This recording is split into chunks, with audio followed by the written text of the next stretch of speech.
Ladies and gentlemen, welcome to my heart and welcome in this particular beautiful session. So, मैं निखिल गोयल आप लोगों के लिए एई बैच के रिगार्डिंग एक छोटा सा इंफॉर्मेशन लेकर आया हूँ। आपको पता है कि आप लोगों का एई का जो एग्जाम है वो होने वाला है और लास्ट टाइम में रिवीजन की जरूरत सबको ही पड़ती है। तो यहाँ पर दो बैच की इंफॉर्मेशन आप लोगों को मिलेगी हमारी तरफ से। एक बैच तो होगा जिसमें सिर्फ रिवीजन चलेगी क्वेश्चन की मदद से, और एक बैच होगा जिसमें थ्योरी कंटेंट भी आप लोगों को मिलेगा। सो कैसे कैसे क्या होगा जरा उसके बारे में समझते हैं। आपको पता है कि रिवीजन तो बहुत जरूरी होती है और लास्ट टाइम पे आप अपनी तरफ से तो रिवीजन करेंगे, इसमें तो कोई शक नहीं है, क्योंकि मैं हमेशा कहता हूं कि सेल्फ स्टडी इज बेस्ट। जितने टॉपर निकले, जितने लोग सेलेक्ट हुए, जितने बढ़िया फैकल्टीज आए हैं, जो एक्चुअल में फैकल्टीज आए हैं, जिन्होंने बच्चों की रिक्वायरमेंट को समझा है, उन्होंने हमेशा एक बात कही है कि बिना रिवीजन या बिना सेल्फ स्टडी के कुछ भी बेकार है, सब बेकार है। तो सेल्फ स्टडी तो मस्ट है और रिवीजन सेल्फ स्टडी का ही एक पार्ट है।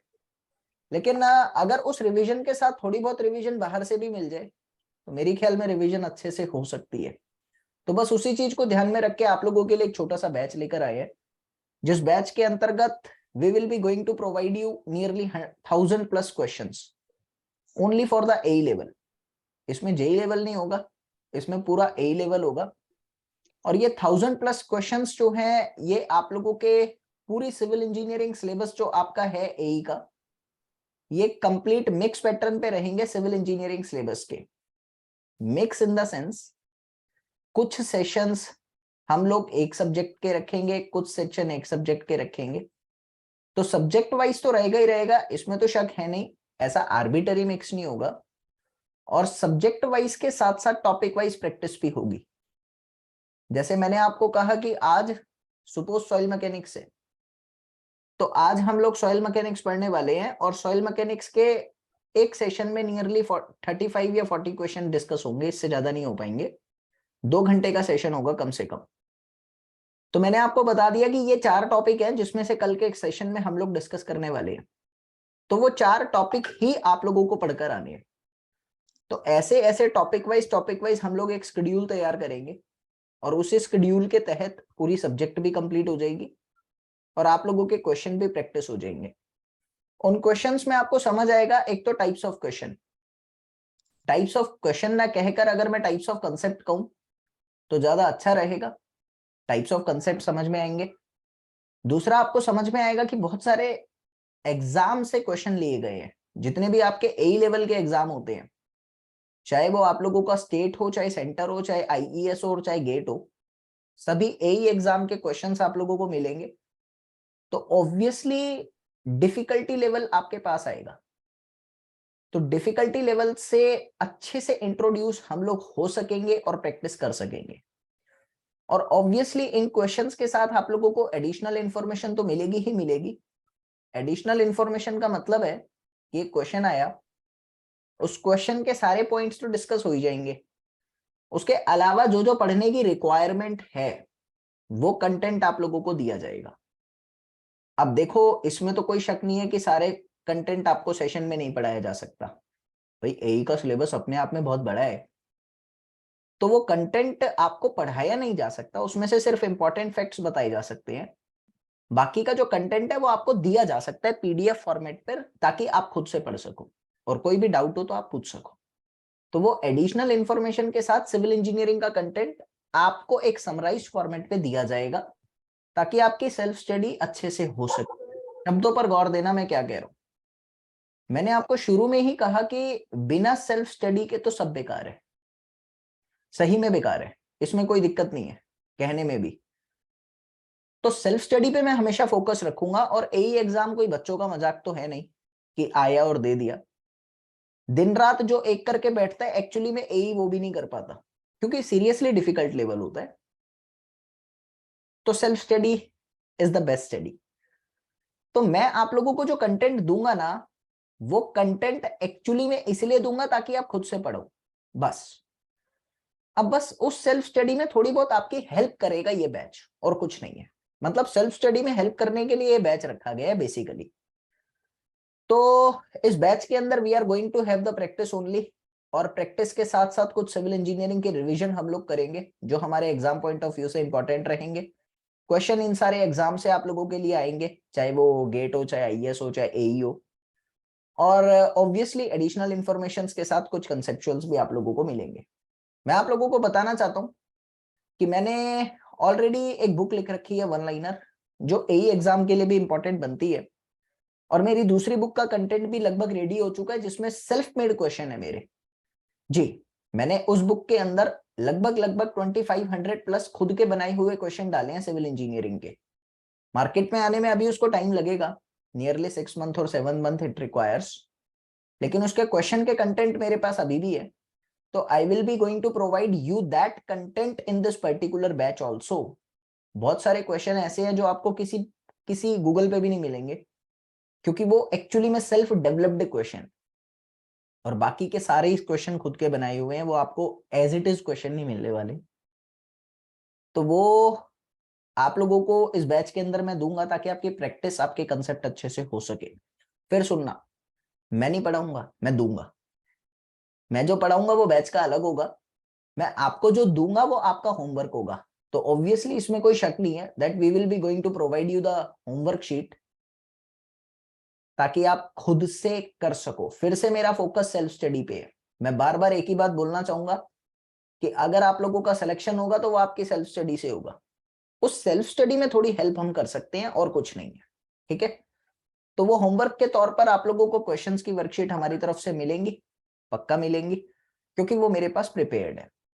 अब बात आती है यहां पर कि ये तो मेरे पहले बैच की इंफॉर्मेशन हुई।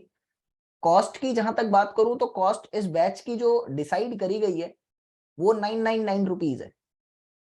इस पूरे के पूरे बैच में आप लोगों को 70 आवर्स के आसपास सिर्फ प्रैक्टिस और कंटेंट मिलेगा।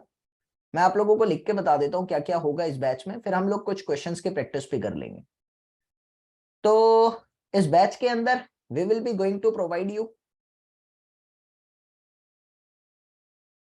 70 प्लस आवर्स ऑफ प्रैक्टिस। ये मिनिमम है, कम से कम, ज्यादा से ज्यादा का कोई लिमिट नहीं होती है। इट रिक्वायर्स कि बच्चा किस तरह से पढ़ रहा है, फिर बच्चे के रिस्पॉन्स के अकॉर्डिंग टाइम बढ़ाया जाता है। 70 प्लस आवर्स ऑफ प्रैक्टिस तो मिनिमम है, और इसके तहत आप लोगों को क्या मिलेंगे, सेल्फ मेड क्वेश्चंस की वर्कशीट मिलेंगी। सेल्फ मेड क्वेश्चंस की वर्कशीट मिलेंगी जो एक्चुअल में ईएस लेवल के होंगे।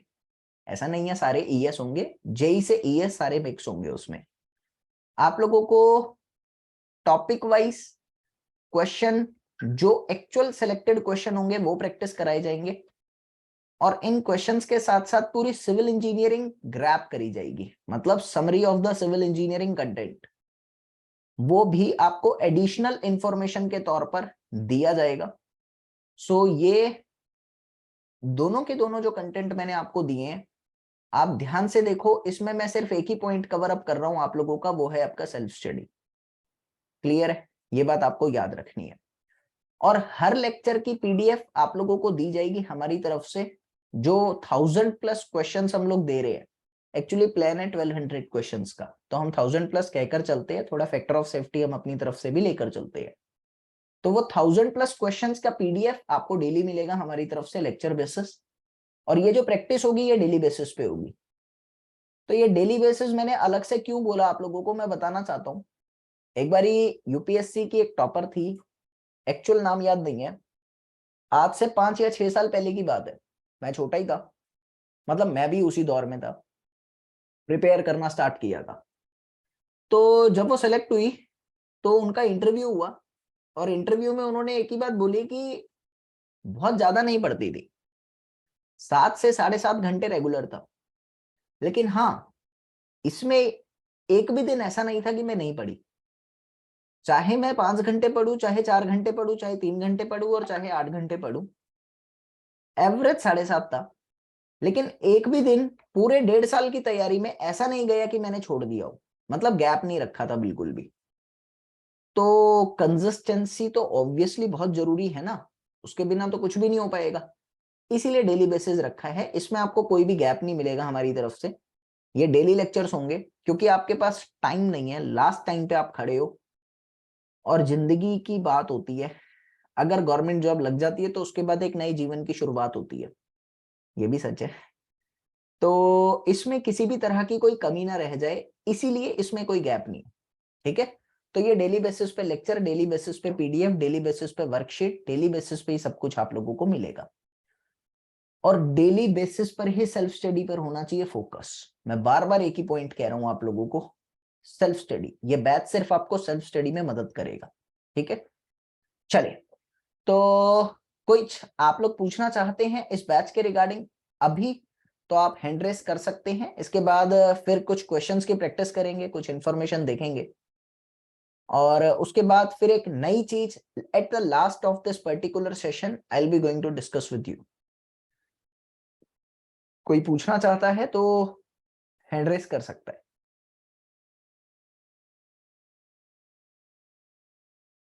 फयाज सादिक, हैंड रेस कर लीजिए एक बारी। बच्चे की लैंग्वेज देखिए, जेई के लिए सर क्या सीन है। नहीं, सीन कुछ नहीं है, बैच है। हाँ फयाज, आप अनम्यूट करिए फयाज, मैंने आपको रिक्वेस्ट एक्सेप्ट करके एक्सेस दी है। हाँ ब्रदर बोलिए। Yes sir. हाँ sir actually I am going to prepare my JE exams, तो इसीलिए पूछ रहा तो हूँ कि अभी जो जेई का एग्जाम होने उसकी बात कर रहे हैं। हाँ जी एग्जैक्टली। तो फयाज आप एक बारी काजी साहब का नंबर है आपके पास? नहीं सर। हाँ, तो कॉग्निटिव एकेडमी का एक नंबर होगा, वो पोस्टर आपने देखा होगा ना, तो कॉग्निटिव एकेडमी का नंबर होगा, और कॉग्निटिव एकेडमी से एक बारी कांटेक्ट कर लेना। हमारा जेई का बैच ऑलरेडी चल रहा है, तो उसमें आप जी ज्वाइन सर। कर सकते हो, ठीक है। Okay sir okay. हाँ चलिए, और किसी को कुछ पूछना है क्या? ठीक है जी यासिर। सर टाइमिंग क्या रहेगी इसकी? टाइमिंग देखिए फ्लेक्सिबल होता है, अभी टाइमिंग डिसाइड नहीं किया, जो मैक्सिमम बच्चा बोलता है उसी टाइम पे बैच रख लिया जाता है। ओके सर, तो ये डेली बेसिस होगा 1 अप्रैल से, एक पर्टिकुलर शेड्यूल्ड होगा ना सर, जैसे हाँ, फॉर एक एग्जांपल टाइम फिक्स हो जाएगा हमारा, हाँ और उसी टाइम हाँ पे सर, डेली चलेगा। फिर उसके अकॉर्डिंगली हम अपना बाकी शेड्यूल प्रिपेयर कर हाँ, सकते हैं ना एक सर? टाइम फिक्स हो जाएगा वो, और उसी के अकॉर्डिंग पूरा का पूरा चलेगा वो, ठीक है तो ना। सर एक एक तो सर सेकंड थिंग के जो हम जैसे आप बोल रहे थे ना सर, के 2 या 3 टॉपिक्स मिलेंगे वही प्रिपेयर करके आना है, तो उसी ये पे तो मैंने प्रैक्टिस एग्जांपल होगा। दिया जैसे कि हाँ एक मतलब, हाँ सर। उस तो दिन ये टॉपिक का लिस्ट रहेगा, तो एक हाँ शेड्यूल हमारे पास रहेगा ना, उसी शेड्यूल के अकॉर्डिंग अपन हाँ चलेंगे, और एट द लास्ट जब सारे टॉपिक लगभग लगभग कवर अप कर लेंगे अपन, उसके बाद लास्ट में हम 5 या 6 सेशन मिक्स प्रैक्टिस क्वेश्चन के करेंगे, फुल लेंथ टेस्ट हो जाएगा वो हमारा ऑनलाइन।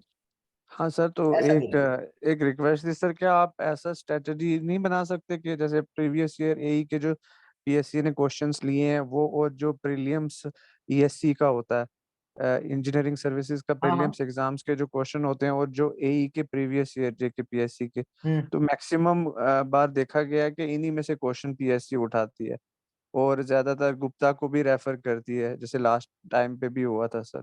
तो अभी तो सर हाँ बोलिए। इस तरह से हम स्ट्रेटेजी एक सर आप बना नहीं सकते कि हम डेली बेसिस पे एक मंथ में पूरा cover up, at the end of the month हम एक अच्छे अमाउंट ऑफ क्वेश्चन प्रैक्टिस के साथ बाहर निकले? हाँ, मैंने बोला ना कि जो आप लोगों के क्वेश्चन होंगे वो सारे प्रीवियस ईयर बेसिस पे ही रहेंगे, और वो यस सर। कंप्लीट करने के बाद ये इसमें ईएस भी रहेगा, गेट भी रहेगा, और एई जो स्टेट होते हैं उनके भी रहेंगे। ओके सर, तो थैंक यू ये सर। सारे क्वेश्चंस वही रहेंगे आप लोगों के, ठीक है ना। और सेल्फ मेड क्वेश्चन की तो मैं शीट आपको खुद करने के लिए दूंगा। यस सर, यस, थैंक हाँ, यू। तो ये हमारा कंप्लीट होने के बाद फिर लास्ट में मिक्स कर लेंगे, तो सारे लेवल के क्वेश्चन हो जाएंगे इसमें, ठीक है सर ना। इसको एनरोल कैसे करना सर? वो कॉग्निटिव एकेडमी से आप बात करना एक बारी, ठीक है। अच्छा sir, okay okay sir, thank और यू। किसी को कुछ पूछना है? Anybody needs to ask?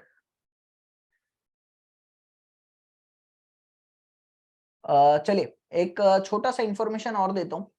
देखिए क्या है ना, कि कुछ हमारे जेई वाले बच्चे जो है, उनका ये कहना है कि एई के सिलेबस में एक्स्ट्रा सब्जेक्ट्स है बहुत सारी, ऑब्वियसली है।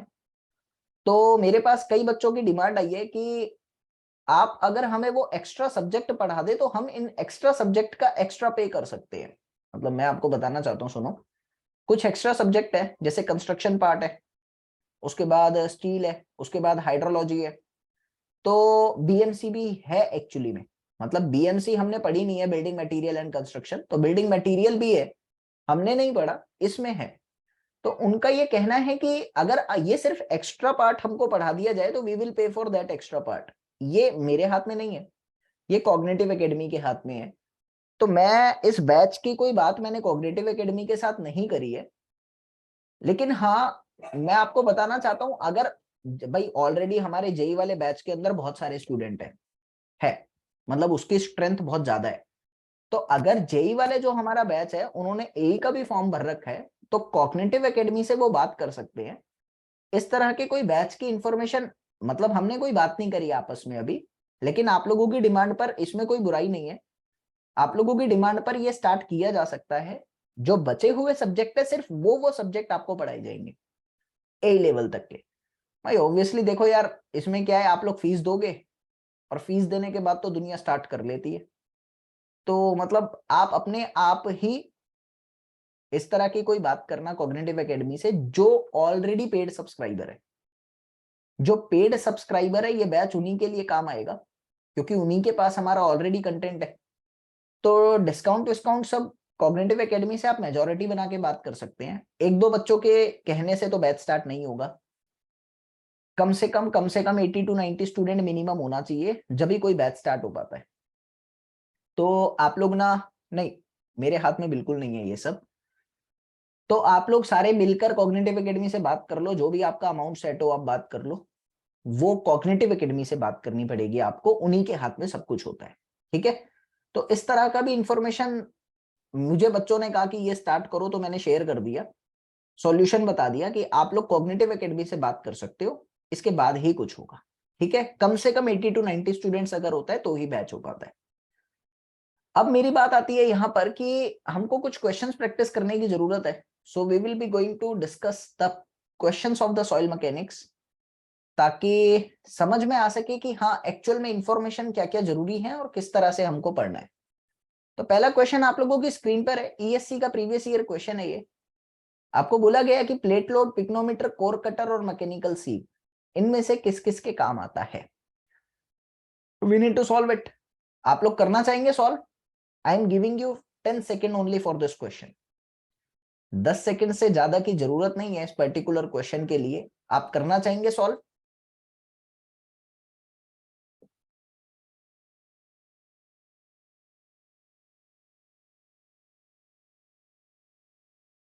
चलिए मैं बताता हूं।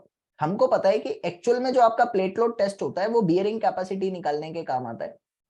वाटर कंटेंट और स्पेसिफिक ग्रेविटी हम पिक्नोमीटर की मदद से निकाल सकते हैं। कोर कटर जो होता है वो यूनिट वेट निकालने के काम आता है आप लोगों का।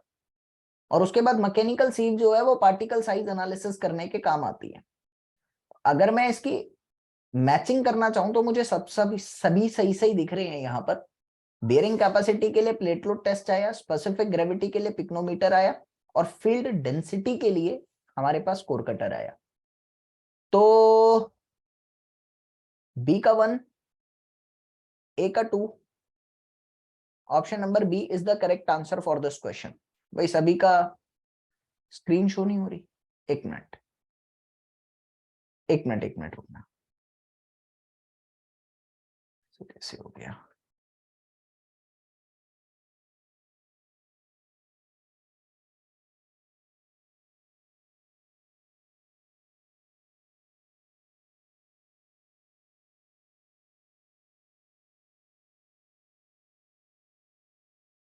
अभी हो रही है शो?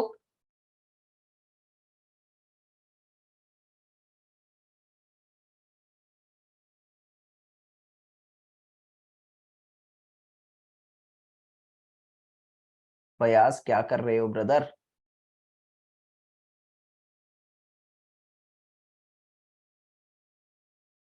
ये शुरू से ही आप लोगों को ऐसी स्क्रीन दिख रही थी क्या? मतलब मैंने जो भी स्क्रीन पर लिखा वो आपको दिखा नहीं था क्या?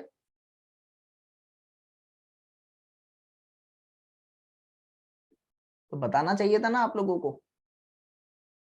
लगभग पूरा सेशन ही कंप्लीट हो गया और उसके बाद चलो, जो जो मैंने आप लोगों को बोला वो एक्चुअल में यहाँ पर लिख रखा है पूरा का पूरा। और जो बैच की इंफॉर्मेशन मैंने आपको दी थी, ये लास्ट में मैंने यहाँ पर लिख रखे है कि 70+ आवर्स ऑफ प्रैक्टिस सेशन रहेगा ही रहेगा। Self made question, topic wise question, summary of the civil engineering as a content for the self study आपको दिया जाएगा। डेली बेसिस पे लेक्चर होगा और 1000+ क्वेश्चंस की पीडीएफ तो आपको मिलेगी डेली बेसिस पे। ठीक है, तो बताना चाहिए था ना यार आप लोगों को, कोई बात नहीं। तो अभी आप लोगों को question display to you over the screen. Plate load test, pycnometer, core cutter और मैकेनिकल सीव, 4 मैचिंग करनी थी, तो ऑप्शन नंबर बी इसका मेरे को करेक्ट यहाँ पर नजर में आ गया। अब इसके रिगार्डिंग कुछ एडिशनल इंफॉर्मेशन मैं देना चाहूंगा। जैसा कि आप लोगों को पता है कि पिक्नोमीटर क्या होता है। पिक्नोमीटर इस तरह का डिवाइस होता है जिसकी वॉल्यूम होती है 900 ml। ये याद रखना, 2 चीजें निकालने के काम आता है। It is used for finding the specific gravity as well as it is used for finding the water content. तो स्पेसिफिक ग्रेविटी निकालने के लिए हम लोगों को जो फॉर्मूला याद करना पड़ता है, this is the formula which we need to learn. m2 - m1 by this one, जहां m1 m2 m3 m4 क्या है वो आप लोगों को पहले से यहां पर पता है। अब मैं आप लोगों को 2 बात बताना चाहता हूं कि it is only use for the course soil. Pycnometer सिर्फ कोर्स सॉइल के लिए यूज होता है। अगर फाइन सॉइल की बात करनी पड़ती है तो फाइन सॉइल के लिए हम लोगों को डेंसिटी बॉटल यूज करनी पड़ती है। अब डेंसिटी बॉटल जो है ये दोनों को मेजर कर सकती है, फाइन को भी और कोर्स को भी। तो ये छोटी छोटी बातें आप लोगों को समझ में आनी चाहिए। इसके बाद लेडीज एंड जेंटलमैन, मैं बताना चाहूंगा स्पेसिफिक ग्रेविटी से रिलेटेड इंपॉर्टेंट फॉर्मूला क्या है वो ये, और वाटर कंटेंट से रिलेटेड जो इंपॉर्टेंट फॉर्मूला है m2 - m1 by m3 - m4 g - 1 by g - 1 of this. काफी इंपॉर्टेंट फॉर्मूला है। इसके रिगार्डिंग एग्जाम में क्वेश्चन कई बार ही देखे हैं मैंने। याद करने का ट्रिक क्या है, एंटी क्लॉकवाइज चलिए, 1 2 3 4, बस इस तरीके से याद होता है। तो सेम है, डेंसिटी बॉटल से स्पेसिफिक ग्रेविटी हम लोग फाइन सॉइल की निकाल सकते हैं। फिर इसके बाद मेरे दिमाग में आता है core cutter. Core cutter use क्यों होता है, ड्राई डेंसिटी निकालने के लिए। 3 मेथड से हम लोग ड्राई डेंसिटी निकाल सकते हैं फील्ड में। कौन कौन से, वो 3 मेथड है। First method is core cutter method, water displacement method, sand replacement method. तो जो कोर कटर मेथड है उसमें इंपॉर्टेंट बनती है इसकी डायमेंशंस, क्योंकि डायमेंशन से रिलेटेड उत्तराखंड एई में 2 से 3 बार क्वेश्चन आ चुका है डायमेंशन का। तो डायमेंशन क्या होती है, डायमीटर इज 100, हाइट इज 130, जो ऊपर की डॉली होती है वो 25 mm की होती है। और ये भी लास्ट में एक बार ही पूछा गया था कि एक्चुअल में ये किस मिट्टी के लिए यूज करा जाता है, डिस्टर्ब के लिए, अनडिस्टर्ब के लिए, दोनों के लिए basically it can be use. ठीक है, कोहेसिव सॉइल के लिए सिर्फ यूज होगा, कोहेजनलेस मिट्टी के लिए हम जनरली इसको यूज नहीं करते। ये भी मतलब छोटी सी बात है। वैसे कोहेजनलेस के लिए भी हम लोग इसको कर सकते हैं, लेकिन थ्योरेटिकल बेसिस पे लिखा है तो मान लिया। और at the end Dolly ground level से कितना ऊपर होना चाहिए, 10 सेंटीमीटर अबव द ग्राउंड। आपकी डॉली जो है वो ग्राउंड से 10 सेंटीमीटर ऊपर होनी चाहिए। तो ये छोटी छोटी इंफॉर्मेशन कोर कटर से रिलेटेड। फिर बात आती है प्लेट लोड टेस्ट की। अब प्लेट लोड टेस्ट से रिगार्डिंग काफी एडिशनल इंफॉर्मेशन होती है कि भाई आप लोगों के प्लेट्स, पिट अरेंजमेंट कैसा होना चाहिए, कुछ फॉर्मूले, ये सब आपको पता होना चाहिए पहले से। तो मैंने कहा स्टेनलेस स्टील की प्लेट होनी चाहिए, सर्कुलर या स्क्वायर शेप की। साइज कौन सा मैक्सिमम यूज करा जाता है, अगर सॉइल डेंस है तो कम साइज की, सॉइल बड़ी है तो मतलब सॉइल अगर लूज है तो बड़े साइज की। क्यों, due to the pressure variation. अगर डेंस है, हाई प्रेशर की जरूरत पड़ेगी, छोटा साइज, लूज है, कम प्रेशर की जरूरत पड़ेगी, बड़ा साइज। तो प्रेशर वेरिएशन के अंतर्गत हम इन चीजों को यूज करते हैं। इंपॉर्टेंट है कि विड्थ कितनी होनी चाहिए, प्लेट के विड्थ की 5 गुना विड्थ होनी चाहिए आपके पिट की, जो गड्ढा खोदते हैं। लोड अरेंजमेंट में सीटिंग लोड कितना होना चाहिए, छोटी छोटी बातें यार। और लोड किस तरह से वेरी करना चाहिए, वो सब बातें आपको यहाँ पर इंपॉर्टेंट बनती है। चले, ये कुछ फॉर्मूले जो आपके काम आएंगे और उम्मीद है आपको समझ आया होगा कि मैं कहना क्या चाहता हूं कि आप लोगों को किस तरह से बेसिकली इसके अंदर डाटा मिलने वाला है। एक बार यस कर दोगे क्या? तो इस सेशन को हम इतना ही रखते हैं, ज्यादा लंबा नहीं करते। इंफॉर्मेशन आपको मिल गई होगी, तरीका आपको समझ में आ गया होगा। क्वेश्चंस मैं इस पीडीएफ के अंदर ऑलरेडी काफी सारे लेकर आया था, ये सिर्फ आपको दिखाने के लिए लाया था। तो मैंने कंटेंट ऑलरेडी इसके अंदर ऐड कर रखा है ताकि आप लोगों को समझ में आ जाए कि हमें कंटेंट इस तरीके से मिलने वाला है हर क्वेश्चन के साथ। और रेलवे इंजीनियरिंग 1-2 दिन में ही आप लोगों को स्टार्ट कर दी जाएगी, तो कोई दिक्कत नहीं है। तो ये पीडीएफ आप लोगों को मिल जाएगी। जो ग्रुप में आपको लिंक आया था ना, जिस भी ग्रुप में आपको लिंक आया था लेक्चर का, उसी ग्रुप में आपको पीडीएफ भी आ जाएगा, तो देखना जरूर से। और मैं बताना चाहता हूँ कि अपने बारे में, मैं निखिल गोयल, हम लोगों ने अपने जीवन में बैचलर्स ऑफ टेक्नोलॉजी ही कर रखा है। गेट में हम 2 बार ही टॉपर रह चुके हैं, ओवरऑल 3 बार क्वालिफाई किया था। तो एमटेक करने का कभी मौका मिल नहीं पाया, बस एडमिशन लेके 2 बार ही छोड़ देता हूँ। एमटेक हो नहीं पा रही है, आईआईटी दिल्ली तक पहुंचते हैं और उसके बाद अंदर नहीं जा पा रहे हैं। मतलब एडमिशन ले लेते हैं, फिर बहुत प्रॉब्लम आ जाती है, तो 2 बार से छोड़ रहा हूँ मैं। उसके बाद मेरी बात आती है I am the researcher. IIT Delhi के साथ मैं रिसर्च करता ही रहता हूँ, मतलब मेरा ब्रदर है, उनके रिस्पेक्ट में हम आईआईटी दिल्ली के साथ रिसर्च होती रहती है वो सब। और आई एम द ऑथर, मेरे द्वारा सिविल इंजीनियरिंग में एक बुक लिखी गई है, consolidated concept of civil engineering. काफी हेल्प करती है एग्जाम में बच्चों को। सिविल इंजीनियरिंग जो गवर्नमेंट सेक्टर की तैयारी करते हैं, उस बुक को पढ़ के काफी लोगों का सिलेक्शन हुआ। दूसरी बुक मार्केट में आने वाले 5 से 6 महीने में एक और आने वाली है, जिसमें मेरे खुद के लिखे हुए क्वेश्चंस आप लोगों को उसमें मिलेंगे। ओवरऑल इंडिया के अंदर I think so online platform के द्वारा मैक्सिमम सिलेक्शन दिए हैं। और हवाबाजी नहीं, मेरे पास लगभग सबसे ज्यादा प्रूफ है बच्चों के, बाकी चैनल पे मैंने देखे नहीं है। ऑनलाइन तो बस यही सब है। तो गवर्नमेंट इंजीनियरिंग सेक्टर के लिए अच्छा एक्सपीरियंस है, बच्चों की हेल्प काफी हद तक कर देते हैं। तो ऐसे ही आप लोग जुड़ सकते हैं हमारे साथ, और कॉग्निटिव एकेडमी से बाकी की इंफॉर्मेशन आप लोगों को मिल जाएगी। जो बैच की इंफॉर्मेशन मैंने दी वो सारा आप लोगों को मैं बता चुका हूँ।